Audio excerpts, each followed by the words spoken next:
젖달라고 아침부터 이렇게 먹고 나니까 이제 좀 조용히. 그거 보고 참. 원래 지금 잘 시간이에요? 아 이제 일찍 일어나면 낮잠 잘 시간. 오전 낮잠. 네. 하나님께서 그 인류에게 복을 주시길 원하시죠. 그래서 그동안 그 인류 역사가 어떻게 진행되어 왔습니까? 지금 오늘 아브라함 이야기가 또 나오는데 그 이전에 어떻게 진행되어 왔습니까? 하나님께서 세상의 모든 만물들을 만드시고 그 에덴이라는 곳에 사람들을 이렇게 들여놓아 주시잖아요. 그죠? 그러면 하나님께서 이 모든 만물들을 만드시는 원래 목적이 뭐예요? 원래 왜 만물들을 만드셨어요? 사람들에게 주시기 위해서 만물들을 만드셨죠. 네, 그렇게 만드시고 인간은 또한 어떤 존재예요? 생명의 공급자 되신 하나님과 늘 동행하고 또한 늘 의지하고 교제하면서 살아가는 것이 인간을 향한 하나님의 계획이에요. 목적이에요. 그죠? 그렇게 하나님께서 만드셨는데 하나님께서 인간에게 특별하게 자유의지라고 주셨어요. 그죠? 그래서 그 자유의지를 통해서 하나님께서 바라시는 것은 뭐예요? 우리가 그 자유의지를 가지고 하나님을 온전히 예배하고 하나님께 순종하고 또한 교제하는 삶을 원하셨는데 인간은 자유의지를 어느 곳에 사용하였어요? 하나님과 멀어지는 데 사용하고 있어요. 그래서 내가 하나님과 독립되고 내가 스스로 살아가면 굉장히 행복할 줄 알았는데 내가 떨어져 나가면 내가 모든 것을 자유롭게 행동할 수 있을 줄 알았는데 어떻게 됐어요? 이 사람들의 삶은 오히려 자유를 얻는 것이 아니라 첫 번째로 우리들의 영혼의 죽음이 찾아왔어요. 내가 영혼이 죽게 된 거예요. 그래서 내가 이제 더 이상 하나님과의 단절된 것을 영혼의 죽음이라고 한다고 말씀을 드렸잖아요. 그죠? 내가 하나님과 완전히 단절되어서 생명의 공급자 된 하나님으로부터 내가 생명이 끊긴 상태이기 때문에 결국 점점 이제 죽음을 향해서 가고 있고 결국 우리들이 죽게 될 수밖에 없는 존재. 그러나 이미 영적으로 죽었기 때문에 우리 몸은 점점 죽어가는 모습으로 보여지지만 원래는 이미 죽었다는 것이죠. 그게 꽃 마치 그 뿌리가 뽑힌 꽃하고 비슷하다고 했습니다. 그죠? 그래서 꽃은 아름다워 보이지만 이미 죽었죠. 그래서 내재된 생명력으로 좀 버티다가 이제 시들어 죽게 되는 것이 꽃의 그 뿌리 뽑힌 꽃의 운명이라고 했습니다. 이것처럼 우리들의 인생이 이렇다는 것이죠. 이렇게 영혼이 죽었을 뿐만 아니라 창세기 3장에 보니까 어떤 일들이 일어나요? 사람이 문제가 생기니까 사람에게 원래 주시고자 했던 자연도 문제가 생기기 시작합니다. 그래서 우리들의 환경이 저주받기 시작하죠. 그래서 땅이 어떻게 한다고 사람에 대해서 대적하기 시작하는 거예요. 그리고 우리들에게 작물들이 이제까지 잘 자라고 특별한 큰 노력을 기울이지 않아도 자연이 아름답게 잘 자랐으니까 이제부터 어떻게 돼요? 자연에 막 기근이 들고 또한 가뭄이 생기고 여러 가지 환경 오염들이 생기고 여러 가지 문제들이 생기기 시작했다는 것이죠. 그래서 우리들이 수고하여야 양식을 얻을 수밖에 없는 처지에 놓이게 된다는 것이죠. 그리고 세 번째로 우리들의 무엇이 또 저주를 받았어요? 육신이 저주를 받았죠. 그래서 우리들이 어떻게 되는 거예요? 우리들이 결국 사망에 이르는데 사망에 이를 뿐만 아니라 그래서 우리들 흙에서 나왔으니 흙으로 돌아가리라. 우리들이 결국 사망에 이를 뿐만 아니라 우리들에게 이전까지 하나님께서 원래 주시고자 하시지 않았던 우리들의 몸의 육체의 고통이라든지 질병이라든지 이런 것들까지 함께 들어왔다는 것을 우리들이 성경을 통해서 알 수가 있는 것이죠. 그러니까 이런 일들이 생기기 시작했습니다. 그러고 나서 이제 인류가 그 이후에 어떠한 일들이 일어나요? 두 가지 부류로 이제 완전히 나뉘게 돼요. 한 부류는 아담과 셋의 계열인데 그 계열들은 어떻게 해요? 하나님에게 순종하여 살아가려는 하나님의 사람들. 그리고 반면에 어떤 계열이 있어요? 가인의 계열이죠. 그 사람들은 어때요? 하나님께 끝까지 불순종하며 살아가는 사람들의 두 부류의 사람이 인류가 나뉜다고 성경이 나와 있죠. 그래서 그 인류가 나뉘어서 계속해서 가인의 계열과 또한 아담과 셋의 계열들이 지금까지도 계속돼서 내려가고 있는 것이죠.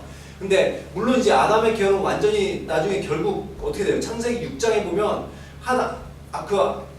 하나님의 순종하여 살아가야 될 하나님의 백성들이 누구에게 빠져들기 시작해요? 가인의 계열에 속한 그 불순종의 자녀들에게 빠져들기 시작하죠. 그래서 그들이 범죄하고 하나님을 떠나는 일들이 일어납니다. 그래서 이 세상을 하나님께서 딱 창세기 6장에 보시니까 이 세상을 딱 보니까 어떤 사람밖에 없어요. 이 세상이 너무나 악하고 생각으로도 너무나 범죄하고 악해서 이 세상 가운데 의인이 없는 거예요. 이 세상 가운데 하나님의 자녀들의 모습으로 살아갈 수 있는 사람이 없는 거예요. 누구 빼고? 노아 빼고. 그래서 하나님께서 당시에 수십억의 사람들이 살았을 걸로 추정합니다만은 그러나 이곳에 있는 사람들 중에 노아 한 명 외에는 의인이 없다. 그래서 하나님께서 어떻게 하셨어요? 그 모든 세상을 다 쓸어버리시죠. 그래서 완전히 악한 사람들을 다 제하해버리시고 노아를 통해서 순종의 자녀들을 통해서 다시 인류가 번성하게 하시는 것이 창세기 10장, 11장 사건입니다. 그래서 10장 사건입니다. 그래서 10장에 보면 이제 노아의 후손들을 통해서 그러니까 순종의 자녀들이 인류로 뻗어가죠. 그래서 70민족을 이룹니다. 근데 문제는 순종의 자녀들이 뻗어나갔으면 이제 순종만 하는 사람들만 생겨야 되는데 또 무슨 일들이 일어나요? 하나님께 불순종한 사람들이 생기기 또 시작한다는 거예요. 그래서 그 불순종한 사람들의 정점에 이르렀던 것이 바벨탑 사건입니다. 그죠? 그래서 바벨탑 사건에서 슬로건을 두 가지를 걸었어요. 그들의 슬로건이 뭐였어요? 첫 번째는 내 이름을 내자는 거였어요. 우리들의 인생을 하나님께서 만드실 때 우리들을 무엇을 만드셨다고요? 우리들을 무엇을 하기 위해서 만드셨다고 그 웨스트민스터 소요리 문답 1번에 보면 이렇게 나있죠. 하나님을 영화롭게 하는 것과 그로 인해 우리들이 영원토록 즐거워하는 것이다. 하나님께서 우리를 무엇을 만드셨다고? 하나님을 영화롭게 하는 존재를 만드셨다. 하나님께 영광 돌리는 것으로 만드셨다. 그런 존재인데 누구의 이름을 내자는 거예요? 하나님의 이름을 영화롭게 하자는 거예요? 자기의 이름을 영화롭게 하자는 거예요? 바벨탑 사람들의 생각은 자기의 이름을 영화롭게 하자는 거예요. 그래서 그것이 하나님께서 원하시는 방식하고 완전히 다른 것이죠. 두 번째로는 그들이 두 번째로 낸 슬로건은 뭐였어요? 그래서 흩어짐을 면하자. 하나님께서 원하시는 계획은 모든 이 지구의 땅 가운데 하나님의 사람들을 편만하여 지는 것입니다. 그래서 이 세상 가운데 다시 모든 세상이 하나님의 말씀으로 회복되어야 돼요. 그러기 위해서는 세상에 나가서 우리들이 어떻게 해야 되는 거예요? 하나님의 말씀을 증거하는 사람으로서 세상을 회복시키는 사람으로서 살아가야 될 의무가 있습니다. 근데 그런 삶을 살아가는 것이 아니라 어떻게 해야 되는 거고? 흩어짐을 면하자. 세상을 하나님의 말씀을 변화시키는 삶을 사는 것이 아니라 자기들만 똥똥 뭉쳐서 자기들의 영광을 위해서 살아가는 존재. 그것이 바벨탑 사건이었습니다. 하나님께서 그걸 보시기에 그들이 또 악하게 행동하니까 어떻게 하셔요? 그래서 하나님께서 언어를 혼잡게 하셨다 해서 바벨이라고 그 지역을 부른다고 하죠. 그래서 이 바벨이라는 지역 근처에 그 아브라함이 살고 있었습니다. 근데 아브라함은 하나님께서 그 메소포타미아 문명에 엄청난 문명이 발생하는 그 인류의 문명이 처음 생겼던 곳이죠. 그 문명이 생겨나는 곳에서 아브라함을 따로 부르셔요. 그래서 하나님께서 하나님이 이제 하나님의 보여줄 땅으로 가라라고 말씀하시면서 아브라함을 그 콜링하셨을 때 부르셨을 때 아브라함이 순종하며 나왔죠. 그래서 다시 인류 가운데 하나님께 순종하는 사람이 생기기 시작했다는 것이죠. 여러분 앞에 사건들로 창세기 1장부터 11장의 사건들을 우리들이 볼 때 어떤 생각들이 들어요? 하나님의 계획은 하나님께서 인류의 가운데 복 주려는 계획은 실패한 것이 아니다. 우리들에게 보여주는 것이 그런 모습입니다. 창세기 11장까지의 사건을 볼 때는 하나님의 계획은 실패입니다. 그리고 그것을 상징적으로 무엇으로 보여줘요? 물론 실제 사건입니다만 상징적으로 또한 사라가 잉태하지 못함으로 보여주죠. 그 더 이상 하나님의 뜻이 잉태되지 못하는 세상을 보여주는 거예요.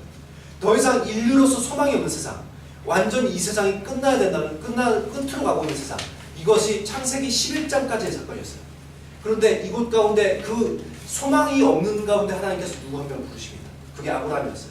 아브라함을 하나님께서 불러주신 사건 창세기 12장 나오는데 그럼 아브라함이라는 한 인물을 통해서 이제 그가 정말 순종이라는 어떤 미지의 세계로 여행을 시작하는데 순종을 하면서 그러면 하나님께서 이 한 명을 또 사신다는 것이 뭐예요? 고작 아브라함의 한 사람 이것을 통해서 무엇을 하시려고? 그러면 하나님께서는 이제부터는 아브라함이라는 한 인물에 초점을 맞추심으로써 인류에게 복 주시려는 하나님의 계획은 그냥 그만두시려는 것인가요? 창세기 12장 2절과 3절의 말씀을 보시면 우리는 하나님의 계획을 알 수가 있죠.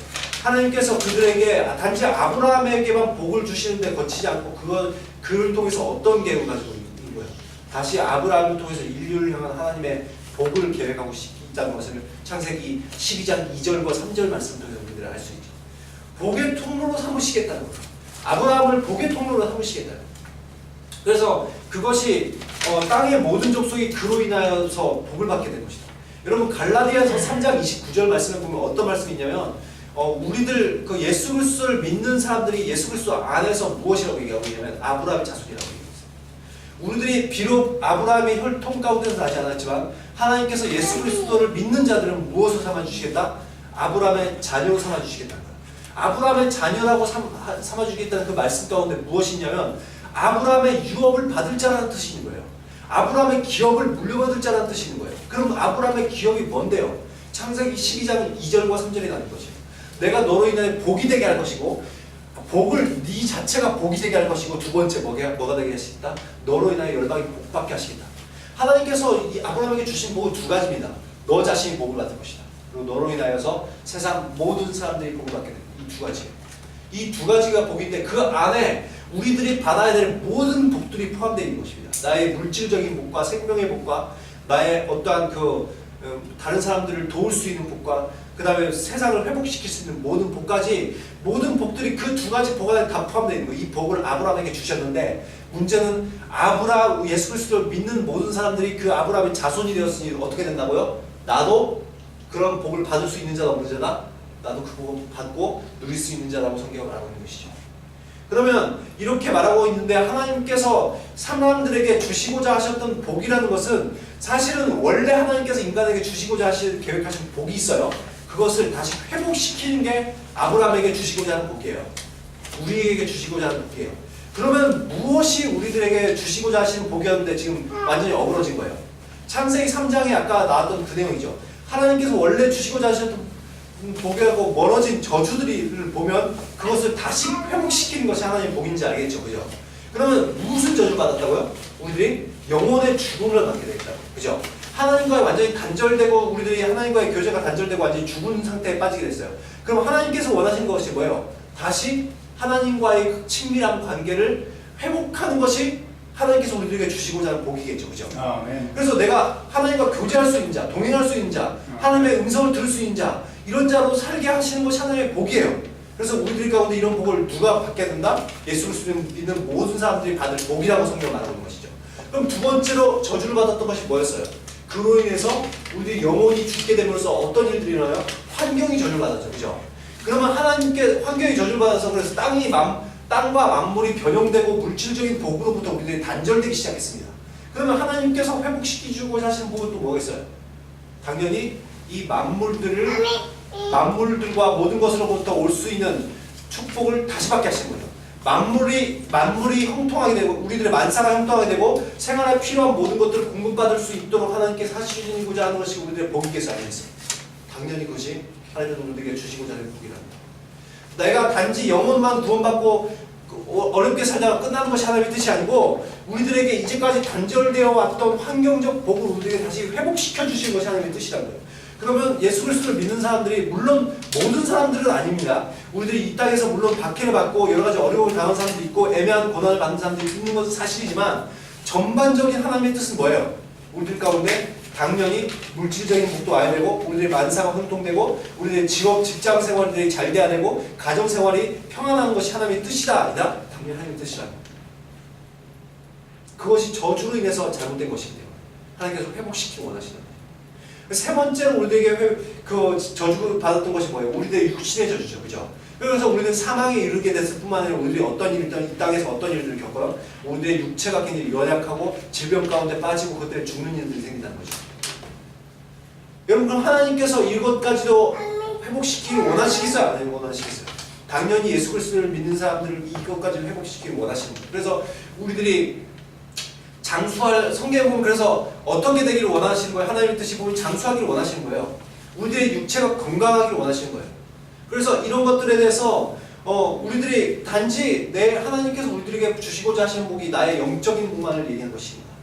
성경을 보면 영적인 것만 알 뿐만 아니라 우리들의 육신적인 것과 망사의 형통까지 다 얘기하고 있다는 것이 성경적 진리입니다.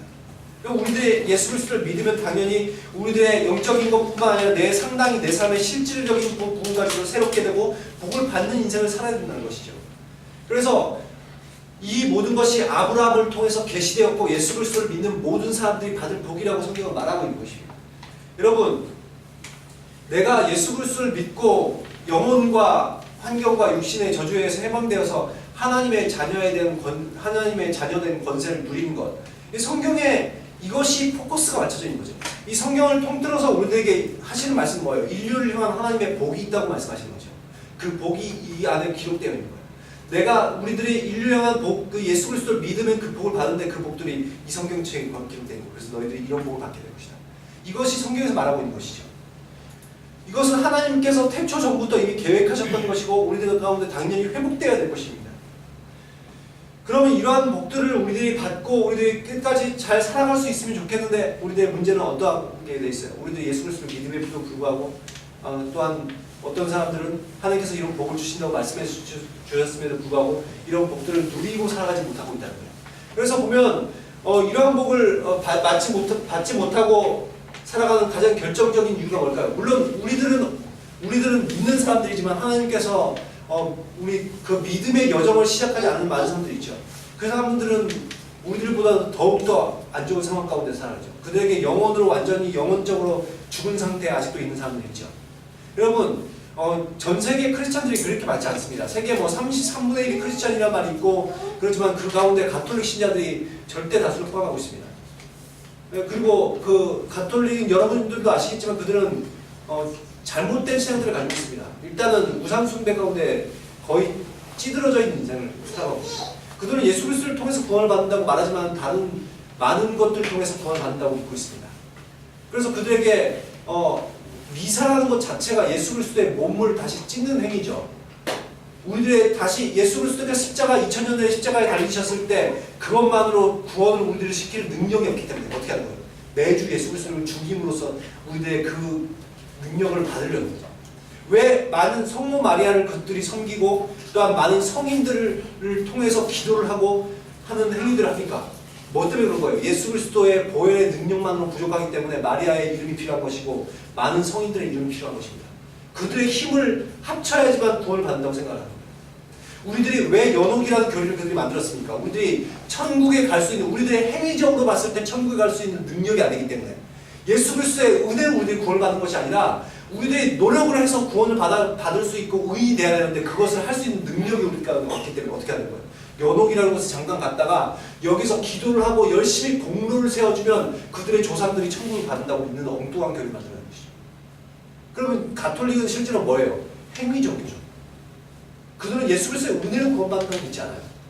그러면은 그 사람들은 철저하게 예수 그리스도의 은혜를 부정하는 자를 알고 보면 그럼 어떻게 된다는 거예요? 그들에게 구원이 대부분의 사람들은 구원이 없다고 믿을 수밖에 없는 것이죠. 그러면 진정으로 예수 그리스도를 믿고 따르는 사람들은 전 세계에 얼마 되지 않습니다. 개신교도들 약 6억 정도밖에 되지 않습니다.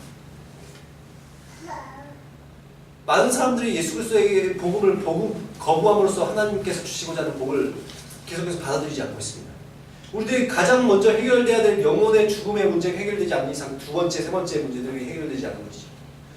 그러나 이렇게 우리들의 영혼의 문제가 해결됐다 할지라도 어떤 사람들은 그 길을 쉽게 가려고 합니다. 그래서 단지 예수 그리스도를 믿는 것만으로 난 충분해. 그래서 나는 단지 이곳에서 그냥 나의 영혼만을 구원을 받을 거야. 이렇게 생각하고 살아가는 사람이 얼마나 많은지 모릅니다.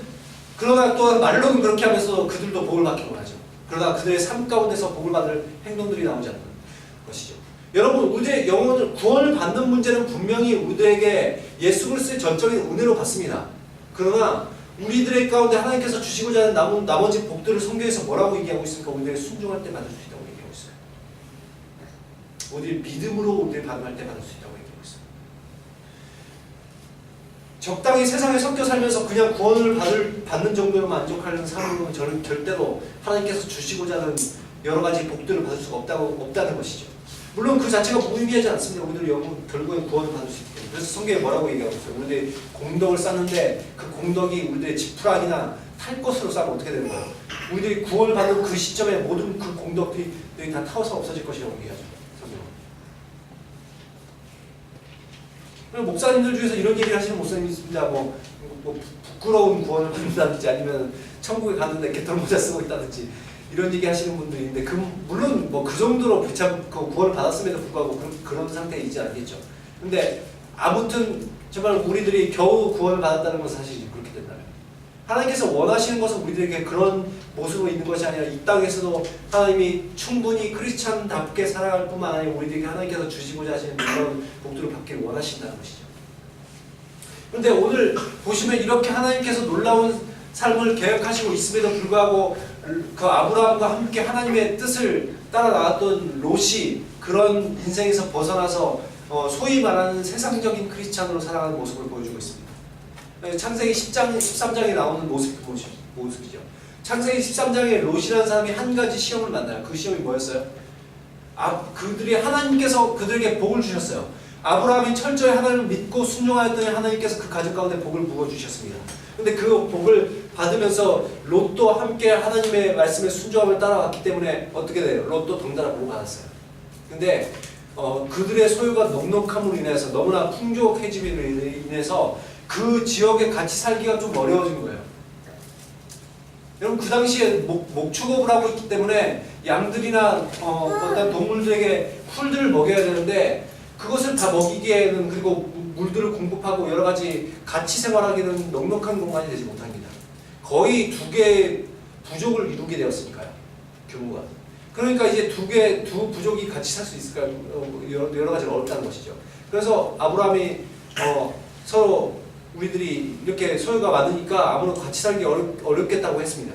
그때 롯은 중대한 결정을 해야 됐습니다. 어떤 결정이냐면 믿음의 삼촌인 아브라함을 끝까지 따르면서 자신의 재산을 누리지 않으면서까지라도 아브라함의 믿음의 믿음의 그런 삼촌인 아브라함을 끝까지 따라갈 것인가, 아니면 자신이 다른 세상을 한번 개척해 보고 싶다는 것이죠. 그때 문제는 롯이 어떤 길을 선택합니까? 롯이 선택한 길이 신앙의 길은 아니었다는 것이죠.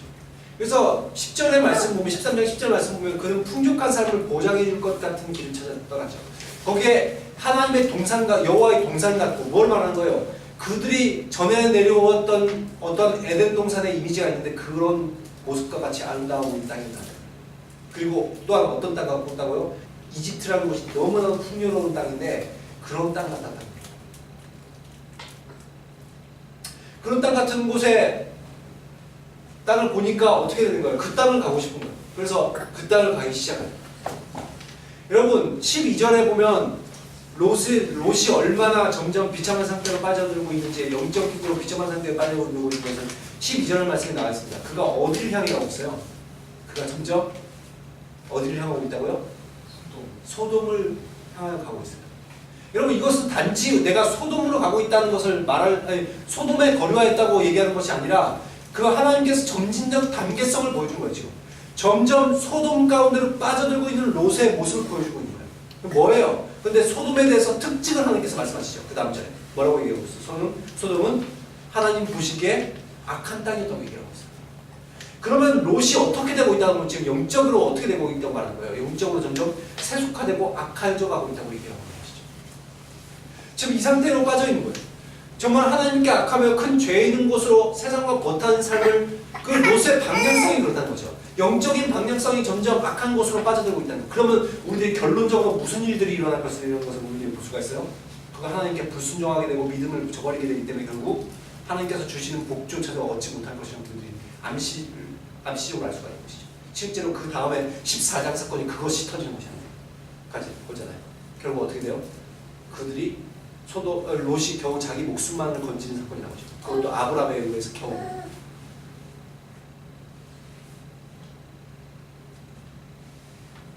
여러분 그 하나님의 차라리 눈에 보기에 좋고 안락한 삶을 선택하는 것보다 하나님과 동행하고 있는 아브라함을 계속해서 따르는 삶을 사는 것이, 그래서 본인도 하나님과 동행하는 삶을 취하는 것이 롯에게 낫지 않았을까요? 그도 충분한 재산이 있었고 얼마든지 더 이상 재산을 누리지 않았을 것인데, 그는 제가 볼 때는 참 그런 생각이 있습니다. 왜 사람의 인간의 욕망은 끝이 없구나.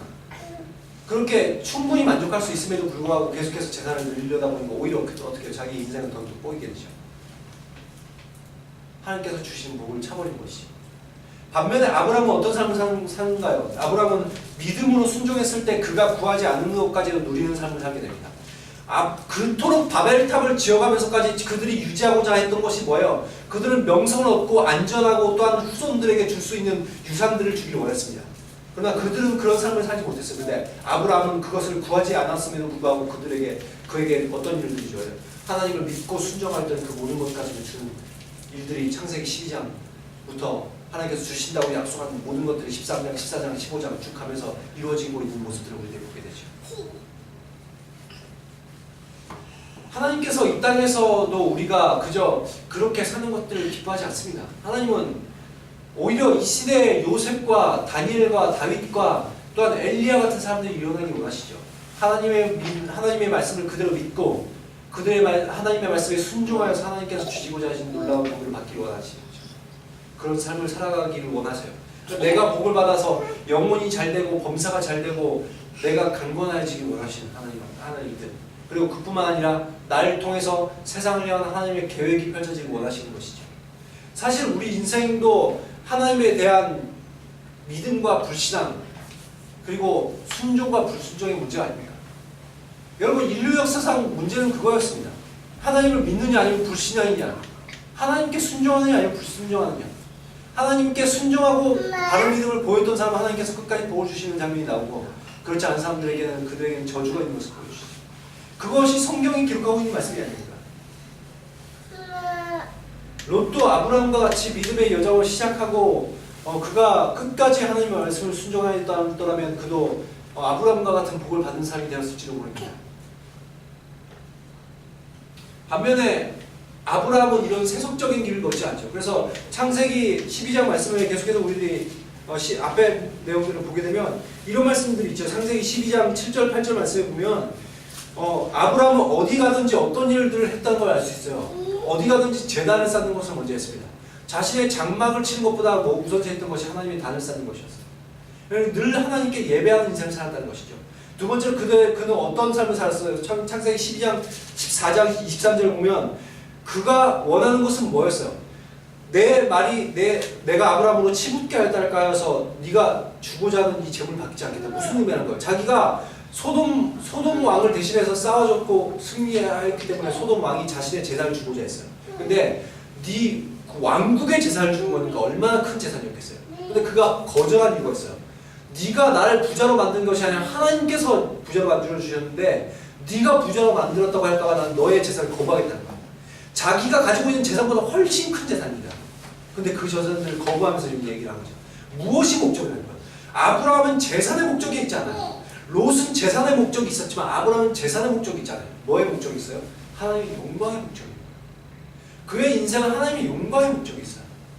그리고 그는 하나님의 음성에 귀 기울이고 언제까지나 순종하는 삶을 살았죠. 그래서 12장 5절에 보면 하나님의 말씀을 따라서 나올 때도 세상적 세계관을 버리고 하나님께 나올 때도 오로지 순종함으로 나왔을 뿐만 아니라 13장 12절에 보면 계속되는 인생에서도 어떻게 해요? 하나님의 세계관을 끝까지 하나님과 세계관과 비전에 머무르는 삶을 살고 있죠. 가나안 땅을 하나님께서 비전을 주셨기 때문에 그 땅에 머무르는 인생을 살고 있어요. 그뿐만 아니라 그가 히브리서 11장 8절에 보면 이런 얘기를 하죠. 믿음으로 순종하여 갈 바를 알지 못하고 나왔고 출발할 때부터 어떠했다는 거예요? 믿음으로 순종하였다는 거예요.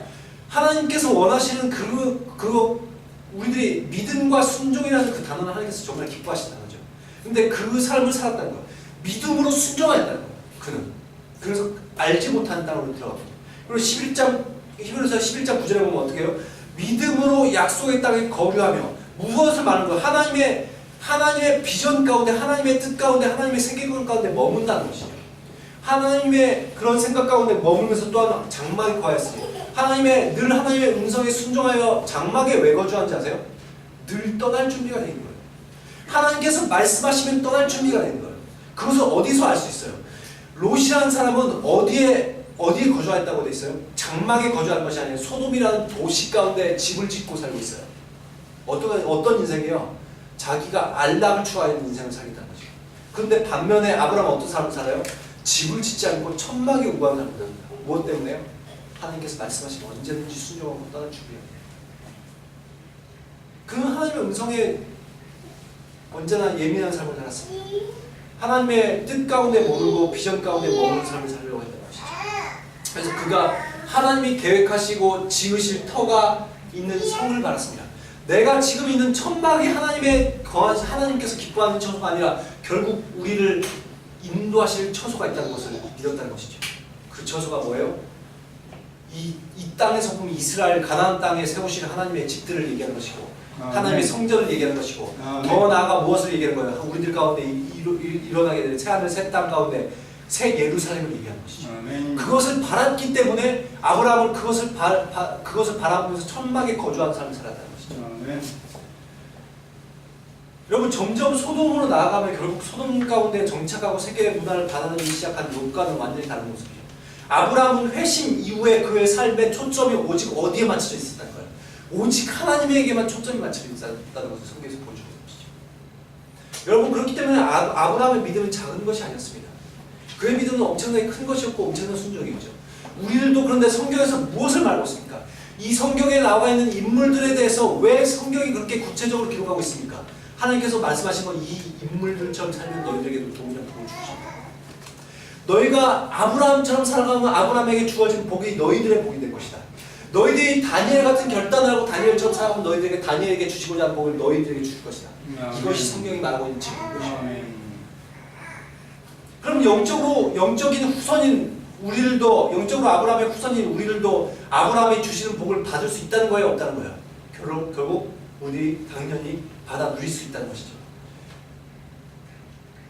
아브라함에게 주신 복은 그에게 국한된 것이 아니라 전 인류를 향하고 있는 것입니다. 그래서 아브라함과 같은 믿음의 삶과 순종의 삶과 하나님의 뜻에 충성하고 성실하게 사는 것과 우리들이 늘 하나님의 음성에 민감하게 반응하면서 하나님과 동의하는 삶을 살면 우리들에게 주어지고자, 아브라함에게 주시고자 하는 복이 우리들에게 그대로 주어질 것이라고 성경이 말하고 있는 것이죠.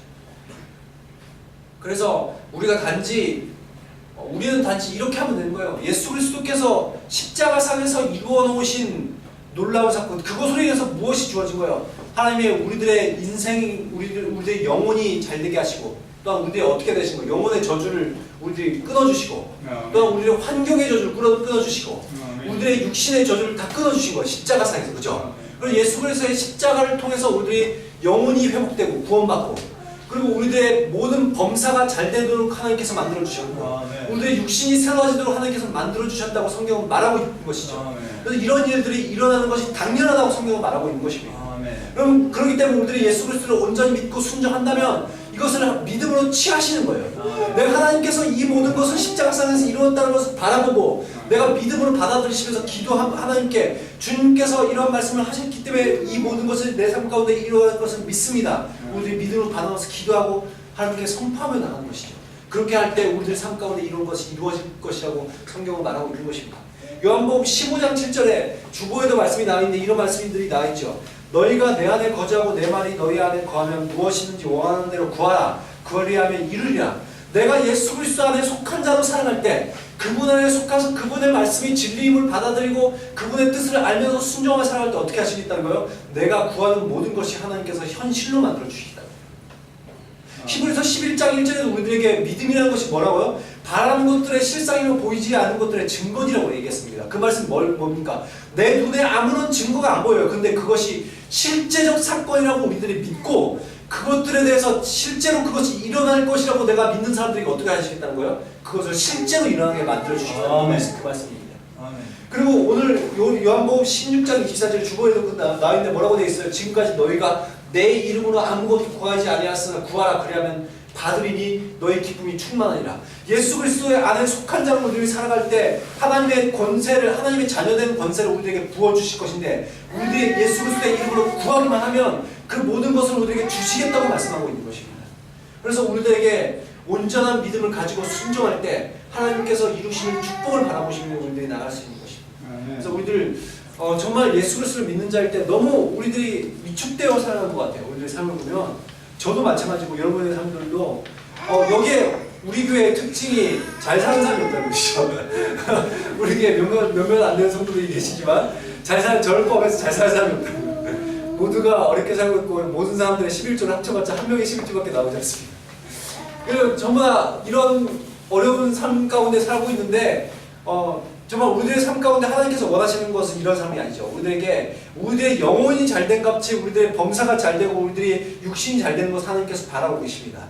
그리고 그것은 이미 예수 그리스도의 십자가상에서 전부 다 그 모든 저주를 끊어졌기 때문에 우리들의 믿음과 순종의 삶을 살면서 하나님 앞에 간절히 기도할 때 우리들이 얻을 수 있는 것입니다. 그래서 이 시간 우리들이 더욱더 하나님의 마음으로 나가시면서 정말 주님, 하나님께서 이미 예수 그리스도께서 십자가에서 이루신 이런 것들을 내가 설마 내 삶 가운데 일어날 것인가 라고 의심하며 우리들이 요동하는 자들이 되는 것이 아니라 하나님께서 주시고자 하는 이런 놀라운 복들, 우리들 영혼의 잘됨 뿐만 아니라 내 환경적 저주와 내 육신의 저주까지 모두 끄시는 예수 그리스도의 능력으로 말미암아 내가 건강하지 못하면 질병도 떠나는 놀라운 역사가 일어나고, 또한 내가 물질적으로 궁핍한 가운데 있다면 하나님께서 물질을 채워주시고 우리들 가운데 여러 가지 삶의 어려움이 있다면, 가정의 문제가 있고 직장의 문제가 있다면 그런 모든 문제까지도 해결해 주실 걸 바라보면서 우리들이 믿음으로 선포하며 나갈 수 있는 그런 하나님의 자녀된 권세를 누리며 살아갈 수 있는 예수 그리스도의 사람들이 되시기를 그리스도의 이름으로 축원을 드립니다. 아멘. 기도하도록 하겠습니다.